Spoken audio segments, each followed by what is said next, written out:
Thoughts on that in just a minute. But first, the big story, the smoke is clearing tonight for the most expensive midterm elections in American history. The outlines are just becoming visible. The results, it turns out, are confusing. It wasn't exactly a draw, but both sides can claim victory, and of course they are. In the House, Republicans did slightly worse than average in a midterm election. In the Senate, they did a little better. Some of the races played out as referendums on the president's first 2 years in office. Other races had nothing at all to do with Trump. In some races, hard-edged ideologues won. In others, doughy moderates did. It was basically a patchwork. There are no obvious takeaways from what happened last night. But there are some useful lessons, and that's what we'd like to spend some time talking about tonight. What exactly have we learned from 470 individual congressional elections, some big governor's races, and a full year of political debate? Well, the biggest news is that Democrats just won back the House of Representatives after 8 years. They are thrilled with that, obviously, and yet they don't appear to have any idea how they did it. As of tonight, there really is no Democratic program or platform or message. There's no Democratic plan for making the economy stronger or the country safer. There's only Donald Trump, whom they despise. The entire Democratic message is Trump. The president is often accused of narcissism, making everything about himself. But on that point, Democrats agree with him. They think everything is about Trump, too. Watch this clip from last night. It had just become clear that Democrats were about to retake the House. It was a big moment. It was really the apex of the night. And at that apex, a senior Democrat called the set at MSNBC to announce his party's top priority now that they have regained power. Here it is. I've spoken to a senior Democratic source on the Ways and Means Committee who says tonight, breaking news, they do intend to request President Trump's tax returns. Getting your hands on those Trump tax returns, as everyone knows, would be a big deal for the committee. Getting Trump's tax returns, that's the priority for Democrats, not infrastructure, not wages, not the looming threat of China or drug ODs in this country, the shrinking middle class, not even health care. Trump's tax returns. That's what Democrats really want. Okay, maybe they'll get them. Maybe they'll get those returns. What then? What exactly will we learn from Trump's tax returns? That a casino owner once employed a clever accountant? That he made less than he claimed he did? Will anybody be shocked by any of that? Will anyone care about any of that? Or as with the Stormy Daniels saga that went on forever, will voters find themselves titillated for a moment and then lose interest?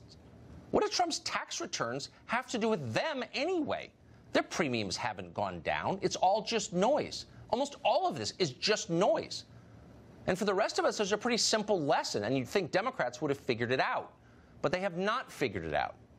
Congressman Jerry Nadler will likely be the chairman of the House Judiciary Committee. Just today, Nadler was on a train back to Washington from New York, and he was overheard by somebody laying out his legislative priorities. First on the list, not making this up, impeaching Brett Kavanaugh and removing him from the Supreme Court. Apparently that's what Democrats really believe voters want. More than anything else, get that Kavanaugh guy off the court. Congressman Adam Schiff of California, meanwhile, is poised to take over the House Intelligence Committee. He's been the ranking member there for the last couple of years. He says that come January, when he takes over, his main priority will be intensifying the Russia probe, because it's not intense enough or long-standing enough. Schiff apparently thinks that he can prove that Vladimir Putin somehow stole the 2016 election with a few dozen Facebook ads that hardly anybody saw. Can Schiff really prove that? Who knows? Maybe. What we can know for certain is that nobody outside Washington will care at all if he does prove it. The entire Russia conversation is irrelevant and dumb. That has been proven already. It has nothing to do with anything, and everybody knows it. Democrats are the only ones who don't know it yet. As of right now, the entire Democratic platform can be summed up in one sentence. Donald Trump is a bad person. That's what they plan to run on in the next presidential election, which incidentally starts today, right now. Good luck with that. It's a virtual guarantee that Trump will serve a full 8 years if you make it about him. And by the way, so is all the race talk. That's not helping you. Somewhere along the way, Democrats became convinced they could win elections by denouncing voters as racist. The Andrew Gillum campaign just tried it in Florida. Remember, he was asked about the FBI probe. You're a racist for asking. Stacey Abrams' surrogates tried it also in Georgia. Did it work? No, it rarely works. Why would it work? Here's a bit of hard-earned knowledge from almost 30 years of covering campaigns. When you call voters immoral, they don't like it. And yet the left continues to throw out the racist slur, probably because they enjoy doing it. It makes them feel good about themselves. Here's ABC's coverage of the Gillum race last night. Watch this. Right, and I think for many progressives in places like Florida and Georgia, they'll be incredibly disappointed, and they'll be giving their white neighbors the hairy eyeball tomorrow, right? In other words, ABC is telling us Andrew Gillum lost because of his skin color, and he lost because of the behavior of people of a certain skin color. ABC knows that. You hear things like this all the time, every day, and yet, curiously, nobody ever bothers to prove any of it, or even try. Why? Because it's unprovable, and that's the appeal. Racism is now anything you don't like. A racist is anyone who's in your way. Hurling allegations of bigotry are, from the perspective of the left, the quickest way to get what you want. That's why they do it. It happened again today.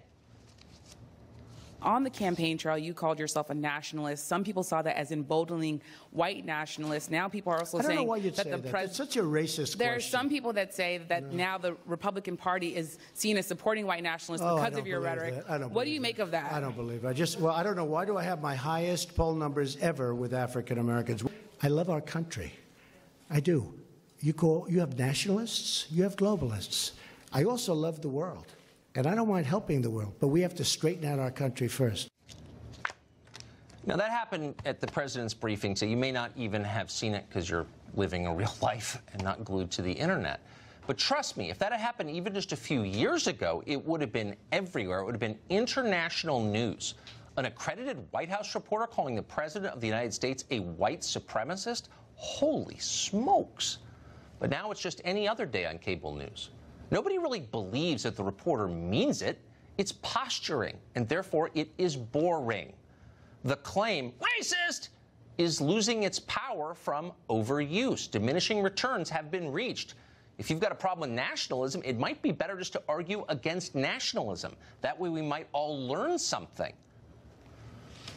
In the meantime, Republicans should understand that Democrats call them bigots not because they believe they are bigots, or even because they care if they are bigots. Al Sharpton and Louis Farrakhan are still allowed in the Democratic Party, after all. Democrats obviously aren't too concerned about bigotry, or they'd kick those guys out first step.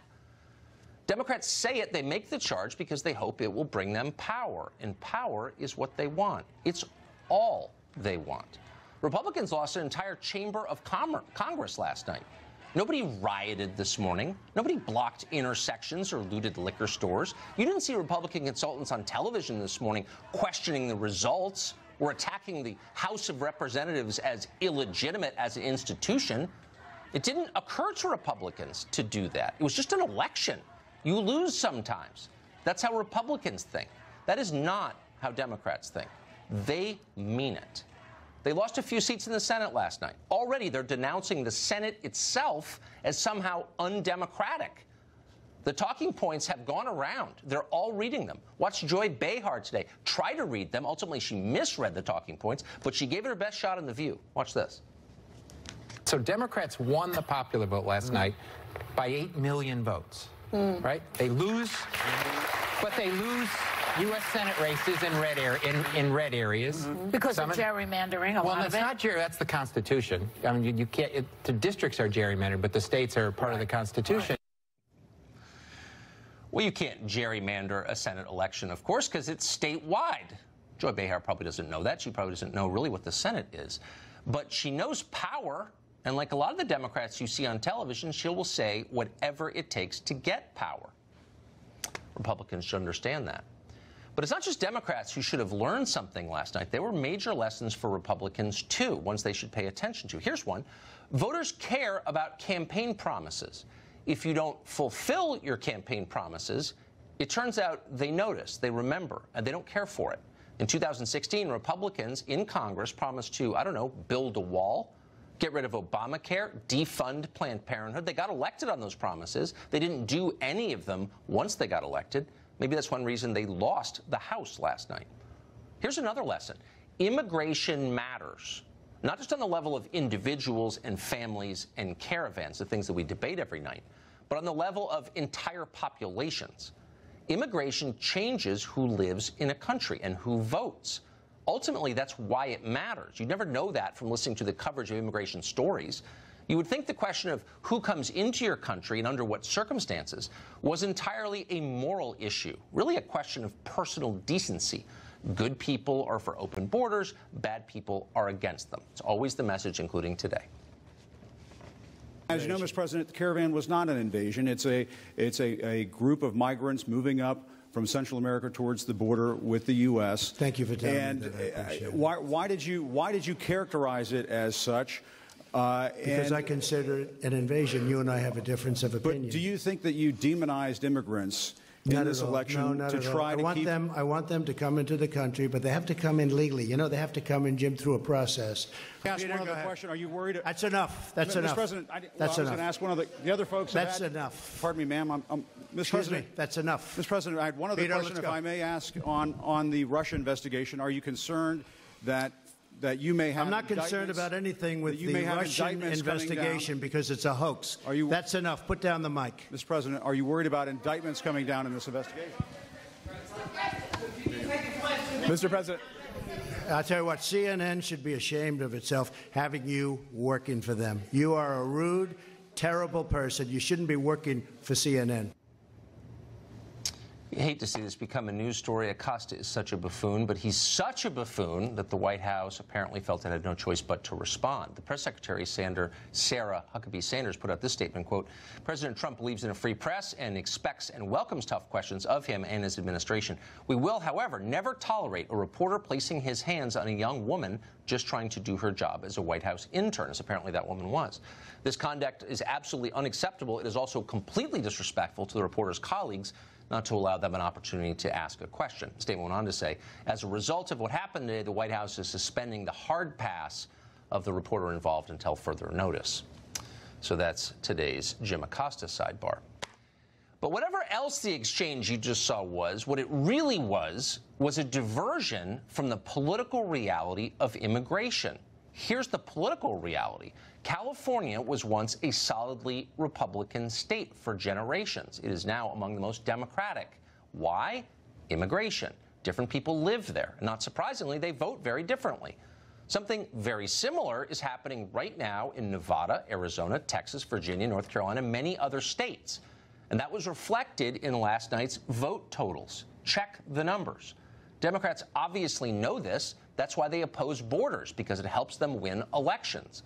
Republicans, by profound contrast, have been very slow to pick up on this. They're very literal. They still think immigration policy is about virtue. Republicans also seem to think that their economic message is working. They're very proud of the tax bill they passed in Congress, the Congress that they will control not much longer. Paul Ryan's always talking about his tax bill. And by the way, there is nothing wrong with tax cuts. But Republican strategists seem to forget that a huge percentage of Americans don't pay federal taxes. By definition, they don't care very much about tax cuts, cuts to taxes they don't pay. For them and for many others, the economy is not measured in stock prices and GDP numbers. Their concerns are tangible concerns. What does gas cost? Can I afford to live in a safe neighborhood? Will I go bankrupt if I get sick? These are real questions for tens of millions of people. The party that effectively addresses these questions generally wins elections. Republicans, for whatever reason, tend to ignore these questions, and that's a big reason they just lost the House. But there's a larger question that we ought to meditate on. The Republican Party is a conservative party. Republicans are supposed to care about families, not just a little bit, but above all. And yet, increasingly, the American family is vanishing. Young people can't afford to get married or to have children. Take a look at the numbers sometime. They're publicly available. They are shocking.